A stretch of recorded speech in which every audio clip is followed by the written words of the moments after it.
The Dodgers are up 2-0 in the World Series. My God. Unbelievable turn of events these first 2 games. I'm so happy to be... What just happened? We just got frozen. Okay, you're back. So happy to have you back, Brandon. It's deferred collusion. This has been a stressful couple of days, to say the least. Yes. But the Dodgers are in an unbelievable spot. And, I haven't... Brandon, I don't know what this feeling is like. And in my time as a Dodger fan, we have never been 2-0 in a World Series. So this is like kind of a new feeling for me.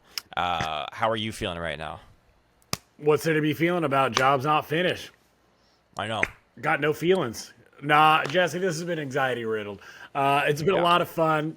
Welcome back. Another episode of Deferred Collusion. It's your boy, Brandon. With me, as always, your favorite partner in life, my man, Jesse Rowe. And right now, we are just a couple of happy little Dodger fan campers enjoying our 2-0 lead in this 2024 World Series. Build is the greatest of all time. It has not disappointed thus far, Jesse. It has been a thriller. The Yanks in Game 1 were 1 out away from taking a 1-0 victory. But a legendary swing by one Freddie Freeman. Screaming into the stands, he sent it. Would give him a walk-off grand slam. 6-2 final in Game 1. And then Game 2 felt like it was kind of under control up until that 9th when the wheels kind of came off a little bit. The Yankees got to Dodgers closer Blake Trinan. And... man, drama ensued. Jess, how have you been handling the roller coaster like highs and lows of this series so far? It's funny because normally I watch these games alone because I can't watch with people. I have to watch by myself. But these past 2 nights, I've been at a friend's house planning a Halloween party. So the first night I was watching with my friends. And they got a chance to really see how I am around people during these games, and I'm not proud of it, Brandon. I'm not proud of how I behave and how I act and how I speak and how every little thing bothers me in these games. Because the Dodgers were in that game. It was a frustrating one. Once we're gonna break it down bit by bit here, but left a lot of guys on base in that game, so just a lot of frustrating things were happening. I think we had either bases loaded 1 out or runners on first and third 1 out or something, and then we twice and we didn't score, and it was just hard to stomach, because it's such a close game. Unbelievable, just swing of emotions. But and then the Halloween party last night. So during the party, while the party's going on, I'm sitting alone in my little Joe Biden Halloween costume, watching the game in the living room by myself while everybody's outside, socializing and stuff. So I can relate, man. I have been a stress ball. This is my first playoff run as a dad. So my soon-to-be 1-year-old is seeing the just absolute worst out of me. Yeah. I'm really trying to clean up my language, but, we're all a work in progress, Jess, and I feel like my little girl's been a little bit of a good luck charm so far for me, so I'm not complaining, but, dude, how about our Team Japan captains, dude? Shohei Ohtani, Yoshinobu Yamamoto, they have been putting their name all over this series. And how, it was something we talked about the other day, Jess. The Yankees were one of the finalists for Yamamoto. They had a trade in place for Flaherty. And not talked about enough on the broadcast, if you ask me. I feel like that's one of the biggest storylines of this series, and it just hasn't been talked about a lot. Even though I wasn't listening the full time because I was at a party. But to your point, it's just it's a huge story. The fact that Yamamoto didn't decide that they didn't want to pay Yamamoto, that Yamamoto was thinking about the Yankees. Yankee fans thought they were going to get him, didn't get him. Incredible, just dramatic layers to this series so far that I think have been kind of overlooked. But you want to let's just do this because let's get down because I do want to talk about Shohei. I do want to talk about Yamamoto. But let's get into Game 1 here and just how it played out because we didn't get a chance to yet. I thought so. It was Flaherty versus Cole, it was a really a great pitcher's duel, to be honest. Like, even though I know it's not a typical, classic pitcher's duel when guys are only going like 5 1/3 or whatever Flaherty did, it's still. Oh, he's 5 2/3, right? I think, yeah, it was 5 2/3. Mm-hmm. Still great stuff from both guys. Both guys looked pretty good. I thought Cole got a little lucky in the first inning. Dodgers hit him pretty hard. Shohei, warning track fly ball. Mookie hit one hard. I think everybody hit one hard in that inning, if I'm not mistaken. And Flaherty just making Judge look silly, and that's a whole other thing we're going to get into. But both guys were really good. The first run came home on a sacrifice fly. Kike Hernandez legged out a triple, came home on the sac fly by Will Smith, and it was feeling pretty good, but Big G Giancarlo Stanton answered, man, with a fucking and you know what's mammoth shot off Jack Flaherty. And what's crazy is it wasn't a bad pitch. Flaherty, it was good. That breaking ball was up compared to what some of the other ones were, but it's not like it was like up in the zone. It was below the knees, at the knees. I mean, I know Stanton's a big dog, but I mean, he went down and he scooped that sumbitch about a mile high, and it was crazy. I went back and rewatched Stanton's home run out of Dodger Stadium a few years back. I think it was 2016, maybe 17. Like, but he just, I see the plaque every time I'm out in the outfield out there, but like 508 feet, something just fucking insane. So for him to go down there and get it like that, most guys are popping that out into shallow left field. Dude's a fucking horse, man. A goddamn Clydesdale, brother. No, he's carrying that offense right now. Him and Soto are kind of the only two guys really putting together consistently. Maybe Stanton's not putting together amazing at bats, but he's the only one who's hitting the ball hard, other than Soto. And it was a shame because I thought Flaherty pitched really well. I think it was, even though it wasn't a bad pitch, I still think it was a mistake because he was setting him up with like curveballs, and the curveball kept progressively coming more in 3 in a row. One started way off the plate. The second one was a little bit over the plate. The third one caught middle of the plate, even though it was down. So it was like, I think it was just bad execution on the pitch. But either way, I felt a little bad that he wasn't able to get through that 6th unscathed because he pitched so well and he deserved to win. Especially how people were talking about him, that he was like the guy that you could get to. Yeah, I thought that he. Really, I agree, and I do agree that pitch was a mistake. Strength. But you don't expect a mistake like that to get punished that fucking hard. But I agree with you. He looked fantastic and honestly set the tone. And for a team that was, expected to be really shallow in their starting pitchers' performances, Flaherty and Yamamoto really went kind of, I think, above what the Dodgers expected. I think you're thinking, hey, if we can get 4, great. 5 is extra, So, that's why it was a problem for the Yankees, because I think that was like the Yankees' best card to play, was that they had the pitching advantage in these first 2 games, where it was big question marks surrounding Flaherty and Yamamoto, where it was like you have Cole, who's a clear ace, and then Rodon, who's pitched kind of well at times in this playoffs, but he can go deep in games when you need him to. And it hasn't worked out that way. They got a great Garrett Cole start, and he was awesome after the he settled in sac fly. He was like just mowing him down, and then what happens? I think Aaron Boone made a big mistake. I think that the Yankees made a big mistake by pulling Cole. What was it, like 88 pitches or something?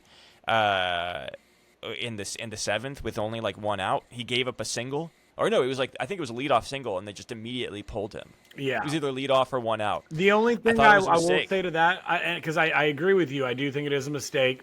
I think we all as fans learned that in 2020 when Snell was taken out against the Dodgers with the Rays. Yeah. What are you fucking doing? I think like it was a little bit of that. Pitches, by the way. But the only thing that I would tag on to it was that Cole missed significant time this year with an arm injury. And we were talking about, is he even going to pitch, the rest of the season? So I think that maybe we're not aware of maybe a pitch limit or innings limit. Sure. Maybe that's silly, because you're in the World Series. You got to take your best shot possible. But I don't know, man. Do you think that was just hey, we trust our pen, or do you think that was hey, maybe we got a little health info on Cole and we want him to be ready for his potential last start of the series? We expect to get him another start. Well, I think it's like everything has a domino effect, right? Because you expose your bullpen like one inning earlier than you want to. That has repercussions not only for later in the game but later in the series as well. So you're giving an additional viewing point for people in the Dodgers lineup, and it obviously like it worked for that inning, but it didn't work for the next inning, which is because I think what happened was I think Clay Holmes came in with like runners on first and third, or no, Clay Holmes like threw a wild pitch, and then so Dodgers had like runners on first and third, and Will Smith came up and popped out first pitch like a nasty sinker inside. You and I were texting each other. I was disgusted. It was a bad AB. I think it was like you said first pitch, or it was just like it was killed the rally. It was a great sinker, but what's the name? Clay Holmes did not look good. That's why I was like, why don't you just like see some pitches? It's just so frustrating when that happens. But I know that like the numbers say swinging first pitch increases your odds a certain amount. Either way, so that was it was so frustrating of a game because the Dodgers were really putting a lot of traffic on and they just weren't scoring. Yeah. Eighth inning comes around. You got the missile by Shohei. Off the wall. I thought it was gone off the bat, dude. That I know, but like it could have been a single. Yeah. That because of it, that became a triple. Well, because of a double with a throwing error. Jesse, we might be being a little too unfair because remember, Juan Soto is a Gold Glove finalist out there in right field, and if he can't make that play into a single, or hold him to a double, No, nobody can. Not let him can't do it. Third, no one can. Yeah. You know what I mean? And that was even one though of those things. Literally, you know what's funny about that, Brandon? Sorry to cut you off. Mookie Betts, literally the next game, Soto hit one off the wall, and Mookie held Soto to a single. Yeah. How funny is that? Yeah, it's so weird. Baseball's funny like that. It's like, guy Mookie Betts, he's pretty good at right field. Yeah. It's crazy. Our shortstop for half the season. Yeah. It's pretty silly, dude. Yeah. Then that ninth inning, Yankees manufactured. Well, sorry, no, we got the triple, and then Mookie came up and got the sac fly. Yeah. Then that would go to the ninth. Was it Glaber? Almost hit that one out. Had fan interference, reached over the fence, turned it into a ground rule double. I mean, dude, I about just fuck. Yeah. I think that was with 2 outs too. Like just that guy grabbed his kid or whoever he was with, or his girlfriend or whoever, and just like immediately started grabbing his shit because he knew he was getting kicked out. He was like, I'm not even going to sit around and wait. I know they're coming for me. And then as he's walking out, you see the security approaching him. He knew right away. That dude, like whenever there's fan interference, I believe you're kicked out of the game immediately. But I saw a meme that made me laugh, and it was like Thanksgiving dinner 2044. And it's the kid that was with his dad is like, hey, do you remember when you paid $1,500 each for those tickets and then got us kicked out in the ninth inning when you reached over the field? And then during the 10th, Freddie Freeman hit that historic walk-off grand slam that we got to hear on the radio while we were getting onto the freeway from the parking lot. Yeah. Like, fuck, dude. I hope that ball was worth. I hope that meaningless double by Glaber Torres was worth it, dude. I hope it was. Yeah, dude. Maybe you can sell it. Unbelievable. It's, poor guy. And I got to be honest, those tickets were probably worth more than $1,500. Like I would think that those might have been like $2,000. Yeah, those home run seats, I saw stories that third-party vendors are selling parking tickets for like $2,000. Yeah, I saw some as high as like $6,000. I'm like, this is just fucking. This is robbery. But it's like, it's fucking consumer demand. It's surge pricing. Yeah. Blow me, buddy. Yeah. Jesse, where were you in the bottom of the 10th with 2 outs watching these the drama unfold? Let's bring it back a little bit before the home run. Shohei coming up to bat. They bring in Nestor Cortes to face him over Tim Hill. Your immediate reaction in the moment. Well, they brought in Nestor to face Shohei. That's what I'm saying. And yeah, so Shohei, when he was coming up with, it was runners on first and second. First off, I was shocked it was Nestor Cortes. I thought for sure it would have been. And here's the thing: I don't think that it's like that egregious of a decision, considering like Tim Hill was fucking terrible. The Yankees picked him up. I think he had like a 5+ ERA and like the worst team in baseball, and the Yankees just picked him up off waivers. He was kind of a throwaway. Whatever. I think you're kind of splitting hairs. I was just shocked that you're putting you're putting Nestor Cortes, who haven't pitched in a month, in that situation against Shohei Ohtani, first and second, game 1 of the World Series. That's insane to me. A chance to the end of the game, too. Insane situation to throw Nestor Cortes in there. But, I mean, fuck, dude, it almost worked. He got the pop fly from Shohei, and Alex Verdugo catches the ball. I remember thinking, like, Shohei, why are you swinging first pitch here? This guy hasn't pitched in a month. What are you doing? After looking back on the pitch that Shohei got, it made a little more sense because it was a meatball right down the plate, like 92 right down the middle. Yeah, right down the middle, inside so just a little bit. But Verdugo catches the ball, and this is how baseball, like little things can happen that changes the outcome of a game. Verdugo makes a great catch, goes out of bounds with the ball, which advanced the runners. The broadcast didn't show it. It still showed first and second on the broadcast, but the runners actually advanced to second and third. I think if he doesn't go out of bounds, I think that Nestor pitches to Mookie. I don't think that they don't walk Mookie. They don't walk the bases loaded with third base open. They wouldn't put the winning run on second base intentionally in that situation. I just don't think you do that. And I don't care about if you get a lefty-lefty matchup. I think that they still would have pitched to Mookie there. So who knows what happens if you pitch to Mookie? We might have a similar result. Mookie might be the hero right now. We don't know. But I was sitting in a living room watching with friends.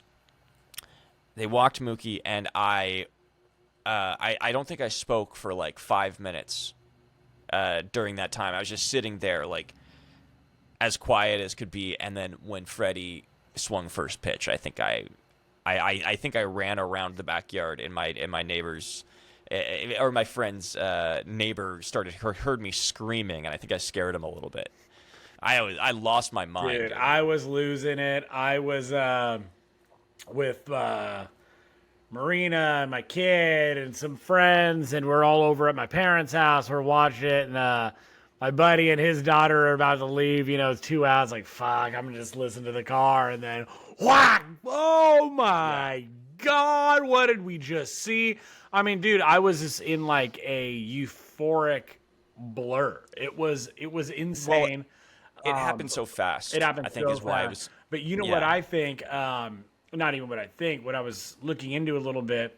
I guess Tim Hill, who used to be a pitcher on the San Diego Padres, has a bit of a history with Freddie, and excuse me one second, and has lost, and has given up a few runs to old boy. Yeah. Are you guys in the middle of it still? And my wife is here. Anyways, unbelievable moment, and like I think nice touch by Joe Davis on the "She Is Gone." By the way, I loved it. It was like, come on, how are we doing Game 1 World Series?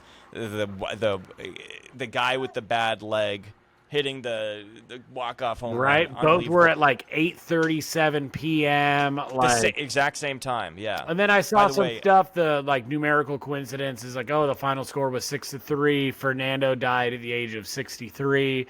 Just some stuff like that. I just was, oh man, felt meant to be. First walk-off grand slam in World Series history. Pretty cool. Unbelievable moment. Arguably the best Dodger moment of my lifetime. It's going to be hard to top that, but it was a jolt of adrenaline that I've been chasing that high ever since. I think I watched the replay like 75 times over the next 2 days. But let's get to Game 2 here, because the Dodgers they steal one. Brandon, I think you'd agree, right? They stole it. I felt like the Yankees were about to steal one, and the Dodgers said, actually, takesy backsies. So I don't know if it was a proper stealing, but Fuck, that's why you got to get 27 outs, dude. Unless you get extras, then Well, I guess you 30 need, outs. Yeah, 30 you need outs. an extra 3, whatever it is. Then that goes to game 2, Yoshinobu Yamamoto versus Carlos Rodon. We'll speed through this because I know that we're running. We talked about game 1 a little too long there, but Tommy Edman got the Dodgers off the right way. Unbelievable what this guy does. He homered. I actually missed it. I was in the other room. Yeah, I missed the homer, and then I walked back and I screaming, see it's 1-0. Tommy, thanks, bud. Yeah. Thanks for coming. 2-0 fastball by Rodon. It was a bad pitch because he didn't actually look that bad to start the game. He actually looked kind of good. But I think he's kind of like mentally not a very strong mental competitor because I think he falters a little bit when things start going against him. I heard Yankees fans calling him a mental midget. I heard that too, yeah. Brutal. I didn't want to use those words. Yeah, it's pretty bad. Yankees fans have been a little brutal on the Yankees and Aaron Judge, which we will get to, I promise. But so Edman, and then Juan Soto, to his credit, the next inning, comes right back, gets the Yankees on the board, solo shot off of Yamamoto. Bad pitch by Yamamoto. Just clipped him there. Yeah, he left it way too much over the plate. Fucking just high heater. Soto just did not miss that one, dude. I mean, Yeah. talk about a guy just doing everything he can for them dollars, dude. It is fun hearing that the Dodgers are going to be in that sweepstakes for Soto. It feels like it can't happen, but it's not going to happen. I saw that, but I think it's funny that they're gonna fuck with the Yankees and Mets on making them overbid. Because we know that the Dodgers had to overbid for Yamamoto, so it's only all is right in love and war. Next inning, Dodgers responded beautifully. I thought it was so important when they gave that run up. They came right back, and then 2-out rally. Mookie gets the single with 2 outs because Rodon was kind of looking good after that Tommy Edman homer, and then Mookie gets the single, and Teoscar Hernandez, the ultimate X factor for the Dodgers, opposite field pimp job. So sick. It was an awesome home run. Fun fact, my boy Teo only listens to Christian music. That's how he gets pumped up. Yeah, it's the only genre of music he listens to. Christian music. So that pimp job, that thing that he sent out to right center, dude, a mile into the stands, he just bumping the Holy Ghost, dude, in his head that whole time. Dude. It's great. It's pretty cool, dude. Hey, whatever gets you. You know what? If you're hitting fucking pimp jobs for the Dodgers in the World Series, you can listen to whatever the fuck you want. dig it, dude. I could really care less. He's my holy hitter. And then it just really unraveled for the Yankees after that, man. Because right at the next at bat, Freddie Freeman basically said, "Hey, yo, I'm halfway to a World Series MVP over here." He hits another home run. Hadn't homered in 41 games or in 41 days, Brandon. Hadn't homered in 41 days. Now he has back-to-back days with a home run in the World Series. Not only are those back-to-back days, Jesse, going back to his time in Atlanta, that makes it his fourth consecutive World Series game. Fourth? I believe it's his fourth. The record is 5 by George Springer in 2017 while he was cheating with the Houston Astros, if you recall. Correct, yeah. Freddie would actually have the lead at 4 consecutive World Series games with a home run without cheating like George Springer did with the Astros in 2017. Just to make that clear. Understood. Thank you for that fun fact. Appreciate that. Make sure I'm going to mark that down. But the best thing about this, Brandon, is I think that home run really took the wind out of the sails of the Yankees in this game. It did. Is that what knocked Rodon out? Was that homer? I think Rodon finished the inning because then after that he gave up a double to Edman and then a line out, a fucking smoke job line out by Kike that, I feel like the Dodgers could have been up like 6-1 in this game at a certain point. They were swinging the bat so well. Like Will Smith, a double off the center field wall, hit that ball to right center, left center. It's a home run. But the most important story of all this, Brandon, is that after we scored these runs, Yoshinobu Yamamoto shut them down. Just shut them down for 6 1/3, 1 hit, 2 walks, 4 strikeouts, only 86 pitches. He looked great. He looked awesome. I thought we pulled him a little early. I think that he could have finished the 7th. I didn't like the idea of having to put out was it Banda? I think he brought Banda and then out. Kopech. Banda, then Kopech. And then Treinen again, and we can get all into this. But let's get to the 9th with Treinen because he clearly didn't have his best stuff. he looked like his stuff looked good. He just didn't have his best control, I guess is what I would say. Got a little scary there, Brandon. Yes.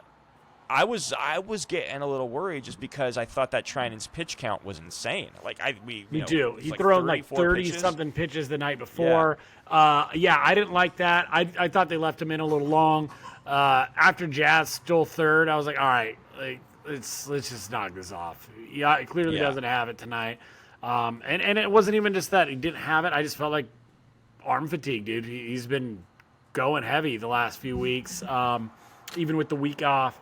But tip your cap to the Yankees. They put some good at bats together. Jazz had a battle. Give up. Put some good contact. Rizzo just showing, he's still got it. Rizzo just leaning over the plate. I mean, like that ball was like 5 inches inside, and it hits him on the arm. I was having flashbacks of Justin Turner, so I couldn't even just be mad at it. I'm like, oh, that's my wily vet with a big leg kick. Just getting on base. I mean, like hook or crook. If that ball is like under the letters, it could have been called a strike. It was so close. You know what I mean? But yeah, once Rizzo got hit, I started getting a little nervous. But man, I mean, thank God for Aaron Judge in this series so far because he's been hot dog water. Man, Yankees fans are lighting him up. I'm hearing some fans want to give him the Trey Turner treatment when they get back to New York, give him an ovation, try and get his head back into it, his heart into it. Others are saying they need to boo him. Help him pull his head out of his ass. Some of them are saying, I don't know what you do. I've only been to New York once. Lovely town. But I don't know, man. What would you do? Are you on the camp that says cheer for him or boo him when you get back to the Bronx? I think you got to cheer for him. I think this is the World Series. Like you're up against it. You're up against a better team. Like let's just be real. The Dodgers are a better team. You're up against it. You gotta cheer for your guy and boo him when he strikes out again. Don't boo him as he walks up to the plate. You know what I mean? Like that. I think that's a fair trade-off. What was I going to say? Is that game? Sorry. I totally lost my train of thought. But yeah, no. Sorry, Z. We didn't even get to this back there. It's okay. But he's just had terrible at bats this whole series. But then who's their shortstop? Anthony Volpe comes up with the bases loaded, 2-run game, 1 out. Dude, sorry. That scared the shit out of me, dude. But it was a terrible at bat by Volpe. So like that sort of was. I mean, that was their real opportunity right there. And then we brought in Vesia to get the first ever 1-pitch save in World Series history. Were you scared at all when the ball left the bat? When they pinch hit Jose Trevino for Austin Wells. Were you scared at all? When the ball left the bat, just off the top, I was like, it had that like angle which you get worried about, but as soon as I saw a broad shot, I mean, it wasn't even like the velocity. It was like, oh, that is a clear pop out. I really liked how strong and proud Tommy Edman called for the ball. I got it. I was like, he fucking knew. And I just dug it. I thought it was a great team win. Really showed that the pulse of that bullpen. And you kind of forget that Vesia has been on this team now since 2022. So he's traveled some miles with Trinan. He had some cool words after the game, basically saying like, "Hey, I know that guy's got my back. I got his any day of the week." So the fact that they can get it done in 1 pitch was just icing on the cake. But yeah, there's a lot of dogs in that pen, and like obviously the Dodgers bullpen have lovingly referred to themselves as dogs, but you're really seeing that next man up mentality, and not saying that the Yankees don't have it, but they've been surely punched in the mouth, and they're gonna have to respond against Walker Buehler. This is obviously a big game for many reasons. That leads us to Game 3, Buehler versus Clark Schmidt. This is obviously the season for the Yankees, I would argue, but I think it's a big game for the Dodgers too, because there's a bullpen game looming in Game 4, which is why I was a little concerned about like exposing too much with Yamamoto by pulling Yamamoto a little early, because I'm like, guys, we have to pitch our bullpen in Game 4, and Buehler might not have it in Game 3. I think there's a potential for this game where if Buehler doesn't have it, Roberts might let somebody wear it a little bit. Like this might be a Brent Honeywell game, Yeah. where he comes in and pitches like 3 innings and gets shelled. Like Or if the Dodgers, Casterius or whatever, or Yeah. Mack. They're all three on the roster, but yeah, we're going to think see that- one of them in this game. I think regardless, we could. I think we could. Yeah. But a big thing that we glossed over, actually didn't even touch on, Shohei having the I was gonna get to that, but yeah, go dislocation ahead. of his shoulder. So for Game 3, I think that's going to be the biggest plot point of the game is Shohei going to be diminished at the plate, and if so, can the Dodgers still go out there and run the same lineup if you're going to have a diminished Shohei? Do you need to shuffle things around? And I mean, obviously yet to be seen, but if they're saying this is comparable to Bellinger's shoulder dislocation in the 2020 World Series, this could have some lasting ramifications on him. Now, I don't think it's as serious. Cody's was all the way down.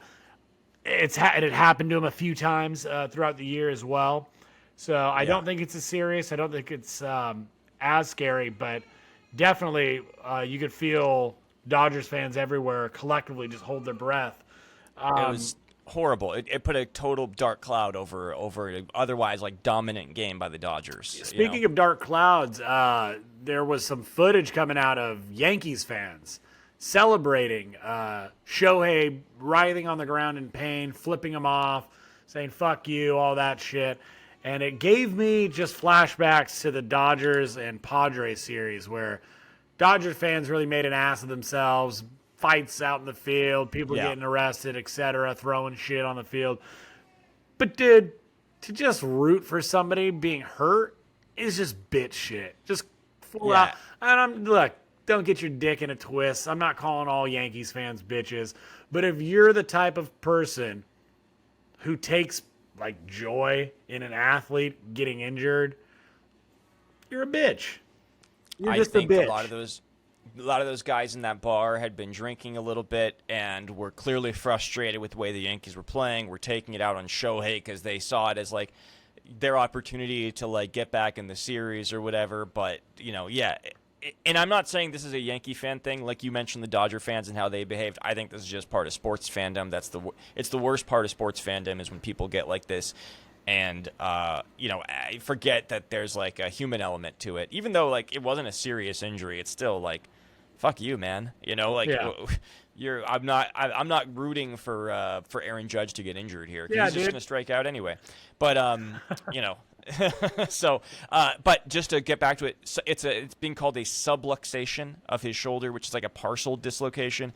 He's okay. His status for Game 3 is he is active. He will be in the lineup leading off for the Dodgers in Game 3. So we'll see what happens, man. We'll see. I'm just looking for if he swings first pitch out of his shoes and he's all good, no pain, I'm good. They're going to shoot him up with so much fucking cortisone and probably some Percocets. Shohei's going to be high on them perks, Brandon. You know it. You know what's up. I hope we see game Shohei. He just goes off, dude. Fucking another 6-for-6 type game. And him and Freddie are just like racking lines of Percocet right before the game. You know, for Freddie's ankle, Shohei's shoulder. They're just taking a big old steamroller together and just You're gonna be a great dad one day, Shohei. I just know it. This is Freddie just giving him encouragement. Did you bring decoy, yo? Jesse, there was a cool little clip I was watching, and it was Yankees and Dodgers players getting asked about the World Series, the first World Series they can recall really watching, being really tuned into. Jess, this World Series has been called potentially the greatest of all time. You know, it's a blockbuster, Battle of the Titans, all that shit.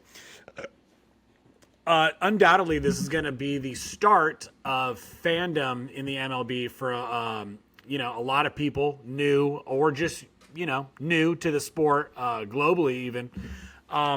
Jess, I wanted to ask you, what was the first World Series you can recall being absolutely tapped into?